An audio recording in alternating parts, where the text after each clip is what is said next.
নমস্কাৰ, মোৰ ঘৰ বাইহাটা চাৰিআলি গোৰেশ্বৰত। দিব পাৰে নিশ্চয় ভাল লাগিছে। ভাল লগাৰ মাজতে কিন্তু দুখৰ কথা এটাই কথা এষাৰ কওঁ, আমাৰ ড্ৰাইভাৰসকলৰ বদনাম বহুত আছে দেই। একেবাৰে যাব বুলি ভাবে, একচুৱেলি যাবখিনিকো কিন্তু বহুত আজিকালি মানুহ ইমানে টেলেণ্ট হ'ল। চৰকাৰক প্ৰয়োজন হ'ল বুলি ক'লে তেখেতলোকে অভাৰলোড আমাৰ গাড়ীসমূহত দিব পাৰে। আমি যদি তেনেকৈ লোড নিওঁ আমাৰ ওপৰত ফাইন কিয় কাটে? দাবী ধমকি দি তেনেকে ড্ৰাইভাৰক অত্যাচাৰ নকৰিব। নমস্কাৰ, মই শ্ৰী দেৱজিৎ গগৈ। মোৰ অন্য এটা ভিডিঅ'লৈ আপোনালোকক সকলোকে স্বাগতম জনাইছোঁ। যিহেতু আমি আজি আহিছিলোঁ সোণাৰীত। আচলতে সোণাৰীৰ আপোনালোকে সামাজিক মাধ্যমত আচলতে যেনেধৰণৰ ইয়াত বানপানী সৃষ্টি হৈছিল আপোনালোকে সকলোৱে পাইছিলে সামাজিক মাধ্যমৰ যোগেদি। যিহেতু আমি আজি আহিছিলোঁ যিসকল ব্যক্তিৰ বানপানীত কবলত আচলতে পৰি আছিলে, চৰকাৰে সাহায্য প্ৰদান কৰিছিলে। সাহায্য প্ৰদান কৰিবলৈ আচলতে যিখিনি সামগ্ৰী আচলতে বিতৰণ কৰিব লাগে, সেই বিতৰণ কৰিবলৈ আচলতে গাড়ীৰ প্ৰয়োজন হয়। সেই গাড়ীৰ প্ৰয়োজন হোৱাত আমি সকলোৱে আহিছিলোঁ। মোক আপোনালোকে দেখিছে সকলো আমি ককাইদেউসকল আমি গাড়ীসমূহ লৈ আহিছিলোঁ। আমি সকলোৱে একত্ৰিত হৈ আচলতে যিসমূহ বিতৰণ কৰিব লাগে, সোণাৰী আচলতে চক্ৰ বিষয়াৰ কাৰ্যালয়ৰ পৰা আচলতে সামগ্ৰীসমূহ আমাৰ গাড়ীত লোড হৈছিলে। আমি পঞ্চায়তে সকলো সামগ্ৰীসমূহ আচলতে বিতৰণ কৰিবলৈ আহিলোঁ। বিশেষকৈ মই এটা কথা ক'ব লাগিব, এই ককাইদেউজন আচলতে তেখেতে আহিছিল গুৱাহাটীৰ পৰা। গুৱাহাটীৰ পৰা আহোঁতে তেখেতৰ গাড়ী খালী হৈছিলে মৰাণৰ পৰা আহি যে সোণাৰীৰ এই আমাৰ বান বিধ্বস্ত ৰাইজসকলক সহায় যে কৰিলেহি, তেখেতৰ আচলতে অনুভৱটো কেনেকুৱা অকণমান জানিবলৈ বিচাৰিম। ককাইদেউ আপুনি কি ক'ব? নমস্কাৰ, মোৰ ঘৰ বাইহাটা চাৰিআলি গোৰেশ্বৰত। আজি মই নিঠৈ আনন্দিত হৈছোঁ চৰাইদেউ সমষ্টিত যে মই আজি এটা এনেকুৱা সৌভাগ্য মানে এটা পাইছোঁ যে সাহায্য দিব পৰাৰ কাৰণে, যে চৰকাৰী দিয়ক বা গেদি দিয়া অনুবাদটো যে মই বিতৰণ কৰিব পাৰিছোঁ। সেইকাৰণে মোৰ কাৰণে বহুত মই ধন্যবাদ বুলি কওঁ যে মই তেনেকুৱা এটা সহায় যে কৰিব পাৰিছোঁ। বানপানীত মানুহৰ যিটো অসুবিধা হৈ আছে, সেই অসুবিধাটোৰ পৰা যে বাচাব পাৰিছোঁ, সেইটো কাৰণে মোৰ কাৰণে বহুত বহুত ডাঙৰ বুলি কথা বুলি কওঁ মই এইটো। সঁচাকৈ খুব ভাল লাগিছে। আমাৰ মনত আচলতে কি বুলি ক'ম, এনেকুৱা ধৰণৰ মানুহবিলাকক সহায় কৰিব পালে আচলতে খুবেই ভাল লাগে। কিন্তু তেখেতলোকে কিমান দিন নোখোৱা নোবোৱাকৈ আচলতে এইটো আচলতে কি বুলি কওঁ, আপোনালোকক যিসকলে এই ভুক্তভোগী তেখেতলোকেহে বুজি পাব ইয়াৰ সম্পূৰ্ণ কথাখিনি। আচলতে আমি ৰাতিপুৱা আহিছিলোঁ, আচলতে দিনটো নোখোৱা নোবোৱাকৈ থাকিলোঁ, সেইটো কোনো ডাঙৰ কথা নহয়। এতিয়া সন্ধিয়া হ'ল, আমি এসাঁজ সকলোৱে লগ লাগি খালোঁ।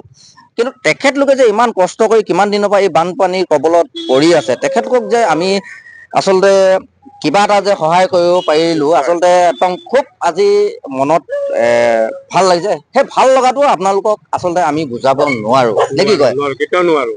আজি আমি গোটেইকেইজন আচলতে এঠাইৰ ব্যক্তি নহয়, গোটেইকেইজন আমি লগ হ'লোঁ, সিজনে সিজনৰ পৰিচয় ল'লোঁ, কথা পাতিলোঁ, আৰু আমি সহায় কৰিব পাই আচলতে খুব ভাল লাগিল। যিহেতু ককাইদেউ এই আমি বান সাহায্যৰ কাৰণে গাড়ীসমূহ যে আচলতে আজি প্ৰদান কৰিলোঁ, এই প্ৰদান কৰাৰ ক্ষেত্ৰত আমি সহায় যে আগবঢ়ালোঁ, সেই ক্ষেত্ৰত আপোনাৰ অনুভৱটো আজি কেনেকুৱা? অনুভৱ মানে আপোনাক আজি লগ পাই খুব ভাল লাগিলে। আজি নিচেই বহুত অচিনাকি লগৰ লগত চিনাকি হ'লোঁ আজি। আপুনিতো নিশ্চয় মোৰ ঘৰৰ কাষৰে। বহুত নেদেখা ঠাইও দেখিলোঁ আজি, যিবিলাক হ'ব নালাগিছিলে আমাৰ এই অসমত। আজি তেনেকুৱা এটা বহুত বানপানী দেখিছোঁ, কিন্তু আজি যিটো সোণাৰী চৰাইদেউ দেখিলোঁ, তেনেকুৱা এটা বান মই জীৱনত দেখা নাছিলোঁ, আজি দেখিলোঁ। আজি ইয়াত আহিব পাৰে নিশ্চয় ভাল লাগিছে। ভাল লগাৰ মাজতে কিন্তু দুখৰ কথা এটাই ক'ব বিচাৰোঁ, আমাক গাড়ীবিলাক একচুৱেলি কোনোৱে ভাড়া কৰি অনা নাই। প্ৰথম কথা হ'ল যে কি, আমাক গাড়ীবিলাক আমি নিজৰ নিজৰ কামত ওলাই আহিছিলোঁ। প্ৰত্যেকৰ গাড়ীত প্ৰত্যেকে নিজৰ নিজৰ কামত ঘূৰি থাকে। ঠিক তেনেকৈ কোনোবাই ৰাতিপুৱা শুই উঠি গাড়ী ভাড়া মাৰিব আহে, ঠিক তেনেকৈ ময়ো মোৰ নিজৰ কামত আহিছিলোঁ। মোৰ গাড়ীখন একচুৱেলি ৰিকুৱেশ্যন কৰিলে, MVI ধৰিলে, পুলিচে ধৰিলে। ধৰাৰ পিছত গাড়ীখন এনেকৈ বান সাহায্যৰ কাৰণে যাব লাগিব, সহায় কৰিব লাগিব। এই কথাষাৰ শুনি ভাল লাগিলে বাৰু। মই কৈছিলোঁ, কোৱাৰ কাৰণটো এটাই কথা, গাড়ীখন প্ৰথম কথা হ'ল যে কি, মই বিশেষকৈ অসম চৰকাৰক এটা কথা ক'ব বিচাৰোঁ, ইয়াৰ ওপৰত মানে আমাৰ ড্ৰাইভাৰখিনিৰ ওপৰত অলপ চিন্তা কৰিব লাগে। মই ঘৰৰ পৰা কালি দিনৰ 11 বজাত ওলোৱা। মই গাড়ীত চব্জি ভাড়া মাৰোঁ, চব্জি আনিলোঁ, চব্জি আনি মই ৰাতিপুৱা মৰাণত 3টা বজাত সোমালোঁ। মই শোৱা মেলা নাই অকণমানো, আহি মেলি 3টা বজাত মই মাল চাল খালী কৰোঁতে মেলোঁতে মোৰ চব্জি খালী কৰোঁতে মোৰ প্ৰায় 6:30মান বাজি গ'ল। 6:30 বজাত মই যিহেতু ড্ৰাইভাৰ এজন, মোক মালিকে সদায় 6:30 7টা বজাত মোক ঘৰত যাবগৈ কয়। মই 6:30 7টা বজাত গৈ মই ঘৰত গৈ গা পা ধুই মেলি মই আপোনাৰ প্ৰায় 8টা বজামানত ঘৰত শুই যাওঁ। 8টা বজাত শুই গ'লে মই 4-5 ঘণ্টা শুই মেলি তাৰপিছত পুনৰ গাড়ীত যাব লাগে। যিহেতু মই গাড়ীখন নচলালে মোৰ ঘৰৰ পৰিবাৰ নচলে। মোৰ ঘৰৰ পৰিবাৰ চলাবৰ কাৰণে মই গাড়ীখন চলাবই লাগিব। বিশেষ মোৰ তেনেকুৱা বেলেগ কৰ্ম নাই। মই কালি দিনৰ 11 বজাত গৈ আজি ৰাতিপুৱা 4:30 বজাত মই অকণমান এটা চকু টিপ মৰা নাই। যিহেতু মই ঘৰত যাবলৈ লৈছোঁ তেতিয়া মোক গাড়ীখন ধৰিলে। ধৰাৰ পিছত মই তেখেতলোকক ৰিকুৱেষ্ট কৰিলোঁ, আৰু মই যিজন মালিকৰ গাড়ী চলাওঁ একচুৱেলি তেখেতৰ আৰু এখন গাড়ী আছে AC। মই মালিকক ক'লোঁ যে ফোন কৰি যে মোৰ গাড়ীখন ধৰিলে। পুলিচকেইজনক ক'লোঁ যে মই এনেকুৱা মোৰ টোপনি ক্ষতি হৈছে, মই আজি ডিউটি কৰিব নোৱাৰিম, মই কোনো পধ্যে নোৱাৰোঁ। আপোনাক তাৰ বিনিময়ত মোৰ মালিকে এখন বেলেগ গাড়ী দিছে আৰু মোক ঘৰ যাব কৈছে। কিন্তু তেখেতলোকে নেমানিলে, মই ডিউটি যাব লাগিব। উপায় নাই, বানপানীৰ কথা ক'লে যেতিয়া ময়ো অকণমান আগবাঢ়ি সহায় কৰোঁ। কষ্ট কেইদিননো হ'ব, কষ্ট কাৰ কাৰণে কৰিম? ৰাইজৰ কাৰণে কৰিম। নিজৰ কাৰণে সদায় কৰি আছোঁ। ৰাইজক যদি অকণমান সহায় কৰিব পাৰোঁ নিজৰ মনটো ভাল লাগিব। এইখিনিতে মই আপোনাক কথা এষাৰ কওঁ, আমাৰ ড্ৰাইভাৰসকলৰ বদনাম বহুত আছে দেই। মই আপোনাক সবিশেষে ডাইৰেক্টলিয়ে কৈছোঁ, ড্ৰাইভাৰ মানুহসকলক বহুত মানুহে দেখিব নোৱাৰে। ড্ৰাইভাৰে আচলতে কি কৰিব পাৰে, ড্ৰাইভাৰ মানুহে আমি সকলোৱে সমাজৰ কাৰণে কি কাম কৰি থাকোঁ, আৰু ড্ৰাইভাৰ বুলি ক'লে সকলোৱে নিন্দা কৰে, গালি গালাজ পাৰি আমাক অসৎ ব্যৱহাৰ কৰে। সেই ক্ষেত্ৰত কিন্তু খুব দুখ লাগে। আমি বহুত ক্ষেত্ৰত মানুহক কি কৰি আছোঁ ৰাইজে অকণমান বুজিব লাগে। এই ক্ষেত্ৰত কিবা ক'ব নেকি আপুনি? ড্ৰাইভাৰ মানে কি হ'ল, ড্ৰাইভাৰ মানে একচুৱেলি এই বস্তুটো আমাৰ নিজৰ মানুহবিলাকে নিজৰ মনত ধাৰণা লৈ লয়। ড্ৰাইভাৰ মানে একেবাৰে যাব বুলি ভাবে। একচুৱেলি যাবৰখিনিকো কিন্তু বহুত আজিকালি মানুহ ইমানেই টেলেণ্ট হ'ল, যাবৰবিলাকো কিন্তু মানুহে ডাষ্টবিনতে ৰাখে। কিন্তু আমাৰ ড্ৰাইভাৰবিলাকক একেবাৰে মানে ব্যৱহাৰ কৰিব নজনাই হ'ল। সেইটো বাৰু বাদ দিছোঁ, কিন্তু আমাৰ পাব্লিকবিলাকে নাজানে। কিন্তু এই প্ৰশাসনৰ মানুহবিলাকেতো অকণমান বুজিব লাগে, এই গাড়ীখন কালি ক'ৰ পৰা আহিছে, ক'ত চলিছে। আজি ইনকেছ আপুনি এতিয়া ক'লে মোক যে আমাৰ ড্ৰাইভাৰৰ ওপৰত অত্যাচাৰ হয়, একচুৱেলি হয়, কেলৈ নহ'ব অত্যাচাৰ? আপুনি পটককেনে গাড়ীখন চলাই গৈ টোপনি গুচি গ'ল, ক'ৰবাত এক্সিডেণ্ট এটা হ'ব, নিশ্চয় অত্যাচাৰ হ'ব। কাৰণ প্ৰত্যেকৰ জীৱনৰ কথা থাকে। গাড়ীখন অকণমান পটককেনে এক্সেলটো আপুনি টোপনিত বেছিকৈ দি পালে। মোৰ কথাটো কৈছোঁ দেই, মই আনৰ কথা ক'বলৈ নাই খোজা, মোৰ নিজৰ জীৱনৰ কথা কৈছোঁ। কালি মই যিখিনি টোপনি ক্ষতি কৰি মই একচুৱেলি ৰাতিপুৱা ৰেষ্ট ল'ব লাগে, তাৰ উপৰি মই আহিলোঁ। আহি পিনে মই বান সাহাৰ্য দিবৰ কাৰণে মই মিঠাতেল লৈ আহিলোঁ। মোক মিঠাতেল লোড কৰি দিলে, মই মিঠাতেল ফুল বডি লোড, আৰু যিহেতু মই যিমান বস্তু লোড দিছোঁ তাত মিঠাতেল, মই কিন্তু তেনেকুৱাকৈ গাড়ী চলালে মোক বহুত ফাইন কৰে বুজিছে। মই তাত ক'লোঁ আজি মোক ইমান লোড নিদিব, মোক যে ইমান ফাইন লগাই থৈছে, মোৰ গাড়ীখন চাই লওক। এইখিনিতে খুব সুন্দৰ কথা এটা কৈছে এই কয়দেৱে। মই এই তেখেতৰ কথাটো কাটি পিনে কৈছোঁ, যিহেতু আজি চৰকাৰক প্ৰয়োজন হ'ল বুলি ক'লে তেখেতলোকে অভাৰলোড আমাৰ গাড়ীসমূহত দিব পাৰে। আমি যদি তেনেকৈ লোড নিওঁ, আমাৰ ওপৰত ফাইন কিয় কাটে? কিয় ফাইন কাটে তেখেতলোকে? আজি তেখেতলোকে আমাৰ গাড়ীসমূহত লোড কৰিছে, বোলে ইমান গাড়ী ইমান কেছ মাল লোড হ'ব, যি হয় একো নাই, তুমি লোড নিব লাগিব। তেখেতলোকে কৈছে ঠিক আছে, অভাৰলোড হৈছে, আমি কৈছোঁ। কিন্তু অভাৰলোড হ'লেও আমি আনিবলগীয়া হৈছে। কিন্তু তেনেকৈ যদি আমি গাড়ীসমূহত ভাড়া মাৰোঁ, অভাৰলোড যদি যাওঁ, তেখেতলোকে কিন্তু ফাইন কাটে। কিয় ফাইন কাটে তেখেতলোকে? তেখেতলোকে আজি আমাৰ গাড়ীসমূহত লোড দিছে, কিয় লোড দিছে? নহয় নহয়, মই আপোনাক সেই কথাটো ক'ব বিচাৰিছোঁ। মানে কথাটো কি হ'ল, মোৰ গাড়ীখন আজি এখন বলেৰ' পিকআপ চলাইছোঁ বৰ্তমান। মই ইয়াত 2000 কিলো লোড হ'লে ইয়াত MVI যদি ক'ৰবাত চেকিং পায় বা পুলিচে চেকিং পায়, লগালগ ফাইন কৰে। কিন্তু আজি ইয়াত মোৰ আজি 3000 কেজি ওপৰত, মানে 3 টন ওপৰত, মোৰতো 2 টন থাকিলেই মানে ফাইন কৰে। ইয়াত 3 টন ওপৰত যিহেতু ইয়াত আজি লোড কৰি মোক পঠাইছে, ৰাস্তাও বানপানী হোৱা এৰিয়াত আপোনালোকে ৰাস্তা নিশ্চয় বুজি পাব কেনেকুৱা ৰাস্তা হ'ব কালি পৰহি। এতিয়া জাষ্ট আজি 2 এদিনত পানী অলপ কমিছে, তেনেকুৱা ৰাস্তাত আজি 3 টনৰ ওপৰত মাল লোড কৰি পঠিয়াইছে। কিন্তু প্ৰশাসনে সেইবিলাক বুজে, আমাৰ বৰমূৰীয়াসকল যিসকলে তেখেতলোকে নাই।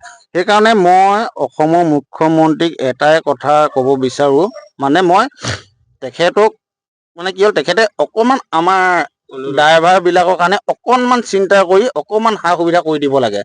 যেনেকৈ ধৰক এক্সিডেণ্ট এটা হ'লে, আজিকালিতো এক্সিডেণ্ট হ'লে কোনো পলাই হাৰিবই নোৱাৰে। এৰেষ্ট কৰক, পলাই কি কাৰণে পলায়?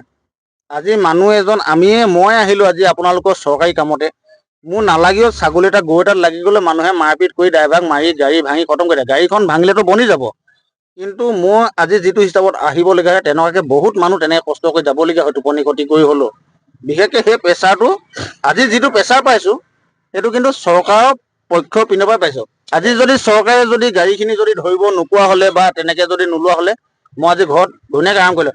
এতিয়া প্ৰায় মোৰ 48 ঘণ্টা হৈ গ'ল, মই আজি 2 দিন খাটি আছোঁ। এই ক্ষেত্ৰত মই কথা এষাৰ কওঁ, আপোনাৰ কথাটো কাটি কৈছোঁ। যিহেতু আমাৰ ঠিক আছে খোৱাং অঞ্চলৰ পৰাই গাড়ীসমূহ প্ৰয়োজন হ'ল, খোৱাং অঞ্চলত বোলে আমাৰ DI কিমানখিনি আছে, আমাৰ ডিব্ৰুগড় দ্বিতীয় অফিচতে তথ্য সহকাৰে নিশ্চয় পাবই, নাম্বাৰ সৈতে থাকে। তেখেতলোকে এইটো কাম কিয় নকৰে যে নাম্বাৰসমূহ কালেক্ট কৰি মালিকসমূহক যে জনাব লাগে যে আমুক তাৰিখে আপোনাৰ গাড়ীখন আমাক এইটো কামৰ কাৰণে আচলতে প্ৰয়োজন হ'ব, আপোনালোকে গাড়ীসমূহ দিব লাগিব। এই কামটো কৰিলেতো কাৰো অসুবিধা নহয়। মালিকসমূহে নিজস্ব হিচাপে স্বস্ফুটভাৱে ৰাইজৰ সাহায্য ৰাইজৰ কামত নিশ্চয় গাড়ী দিব। কিন্তু আপুনি কোৱা কথাখিনিত যে যি ধৰণে কথাখিনি ক'লে, আচলতে তেনেকুৱা হ'ব নালাগে বুলি মই ভাবোঁ, হয়নে বাৰু? মই একচুৱেলি সেই কথাটোৱে ক'বলৈ বিচাৰি আছিলোঁ। কালি যিহেতু আমাক যদি কালিয়ে যদি কৈ দিয়া হ'লে, মোৰ ঠাইত বেলেগ এজন ড্ৰাইভাৰ মই নিশ্চয় বিচাৰিলোঁ হ'লে, আজি যে ডিউটি এটা মাৰিব লাগিব এনেকুৱা না চৰকাৰী কামৰ বিষয়ে, তেখেতে নিশ্চয় গ'ল হ'লে। কিন্তু ইমানচিকে মই ঘৰলৈ যাওঁতে মই আকৌ এজন ড্ৰাইভাৰ ক'ত বিচাৰি পাম? প্ৰত্যেকেই গাড়ী চলাব ওলাই যায় বা নিজৰ কামৰ কাৰণে ওলাই যায়। এই কামটোৰ কাৰণে মই প্ৰশাসনক এটাই কথা কৈছোঁ, আপোনালোকে দাবী ধমকি দি তেনেকৈ ড্ৰাইভাৰক অত্যাচাৰ নকৰিব। আমাৰ মুখলৈ চাব, আমি কি প্ৰব্লেমত আহিছোঁ, কেনেকৈ আহিছোঁ। আপোনালোকক আমি প্ৰত্যেকটো ক্ষেত্ৰতে সহায় কৰি আহিছোঁ। মইতো পেচেঞ্জাৰ গাড়ীও চলালোঁ, বহুত পেচেঞ্জাৰ গাড়ী চলালোঁ। প্ৰত্যেকটো ৰিকুৱেশ্যনতে আপোনালোকক থাকোঁ, প্ৰত্যেকটো ইলেকশ্যন ডিউটিয়ে মই মাৰোঁ। আজিও বানপানী সাহায্যত আজি ট্ৰাক চলাই আছোঁ কাৰণে মই ট্ৰাকত আজি বানপানী সাহায্যৰ কাৰণে আহিছোঁ, না বুলি কোৱা নাই। কিন্তু কিছুমান ক্ষেত্ৰত আপোনালোকে আমাক ৰেহাই দিব। আজিকালি বিশেষকৈ এটা ডাঙৰ ভুল হৈ আছে আমাৰ, এই ব্যৱস্থাটো চৰকাৰে কৰিব লাগে। চৰকাৰে কি কাৰণে কৰিব লাগে? ফাইন কাটি দিয়াৰ ক্ষেত্ৰত ক'ব বিচাৰিছোঁ। গাড়ী এখন মালিকো আমি যিহেতু চলাই থাকোঁ, ফাইনটো লাগি যোৱাৰ লগে লগে আমাৰ যিটো মাহিলী ইনকম, সেই দৰমহা, যিটো দৰমহা বুলি কয়, আমাক যিটো প্ৰাপ্য দিয়ে গাড়ীখন চলোৱা বিনিময়ত, যেতিয়া ফাইন এটা লাগি যায়, তেতিয়া সেই ফাইনটো বিনিময়ত ফাইন লাগি যোৱাৰ কাৰণে মালিকে আমাৰ সেই মানে প্ৰাপ্য যিটো পাওঁ তাৰ পৰা কাটি ৰাখি থৈ দিয়ে। তেখেতে কাটি ৰাখি থৈ দিয়ে। ৰাখি থৈ দিয়া কাৰণটো কি হ'ল? তেওঁ ৰাখি থৈ ফাইনটো এনেকুৱাকৈ লগাই দিয়ে, আমি ধৰক বাইচান্স পটককেনে গৰম বহুত হৈছে, চেণ্ডেলযোৰ পিন্ধি চলালোঁ, আমাৰ গাড়ী কাগজ পত্ৰ অ'কে কৰি থৈছে মালিকে। আমিও চিট বেল্ট লগাই চলাইছোঁ, কিন্তু সাধাৰণ চেণ্ডেলযোৰ পালে গৰমত ধৰক 8টা বাজিছে, ৰাতি আহিছোঁ, চেণ্ডেলযোৰ পিন্ধিয়ে চলাই আছোঁ, একো সোধ পোছ নাই। তেখেতলোকে ফটো কৰিবলৈ হ'ব যোৱা বুলি কৈ পিনে পঠিয়াই দিয়ে, কিন্তু পিছত ফাইনটো লাগি যায়। আমি যিটো মাহিলী প্ৰাপ্য পাব লাগে মালিকৰ পৰা, সেই প্ৰাপ্যটো 70% মালিকে কাটিয়ে ল'লে ফাইনৰ নামত। কেলৈ ফাইন মালিকে দেখাই দিয়ে ইমানখিনি ফাইন লাগিলে, কাৰণ গাড়ীখন যিহেতু মই নিজে চলাওঁ, এজন মালিকে যিহেতু ফাইনখিনি ইমান ভৰিবলগীয়া হ'লেতো মোৰে কাটিব। কাৰণ গাড়ীখনৰ কাগজ পত্ৰ যদি এইটো জেড ক্লিয়াৰ থাকে, অভাৰলোডিং বুলি যদি কাটি দিয়ে, কিবা বুলি যদি কাটি দিয়ে, অভাৰলোডিং, আজি মই যিটো অভাৰলোডিঙৰ কথা কৈছোঁ, মই আজি বহুত তৰ্ক বিতৰ্ক হ'ল আজি মোৰ মৰাণ। মই কৈছোঁ মোৰ গাড়ীখন ইমান লোড মই দিয়ে পোৱা নাই জীৱনত, নিদিওঁ, কিন্তু মোৰ গাড়ীখন 3 টন ওপৰত লোড দি পঠাইছে। তাৰ বিষয়ে কি ক'ম মই? আচলতে কি বুলি ক'ম, মই বিশেষ ক'বলৈ বিচৰা নাই। ককাইদেৱে আচলতে যিখিনি বাৰ্তা আচলতে আপোনালোকক দিবলৈ বিচাৰিলে, আৰু আপোনালোকে নিশ্চয় বুজি পাইছে। ক'বলৈ বিচাৰিছে এইটো কথা যে আমি ড্ৰাইভাৰ হ'লোঁ বুলি আমাৰ মান সন্মান নাই নেকি? আমাৰো নিজস্ব বোলা এটা সন্মান আছে, নিজৰো এটা অধিকাৰ আছে। আজিৰ যুগত ড্ৰাইভাৰসকলক যি ধৰণে সন্মান কৰিব লাগে, আচলতে সেই সন্মানটো কিন্তু আমি আজিলৈকে পোৱা নাই। আমি য'তে ৰখোঁ বা য'তে নৰওঁ, যোন ব্যক্তিয়ে নহওক, আমাক কিন্তু অসভ্য ব্যৱহাৰ আৰু বেয়া ধৰণে গালি গালাজ কৰাটো আমি দেখি আহিছোঁ। কিন্তু ড্ৰাইভাৰসকল যে নহ'লে কি অৱস্থা হ'ব আপোনালোকে কিন্তু চিন্তা কৰিব। বিশেষ আজি বেছি দীঘলীয়া নকৰোঁ, আপোনালোকক পুনৰ অন্য এটা ভিডিঅ'ত লগ পোৱা প্ৰতিশ্ৰুতিৰে আজিলৈ সামৰিছোঁ। ধন্যবাদ।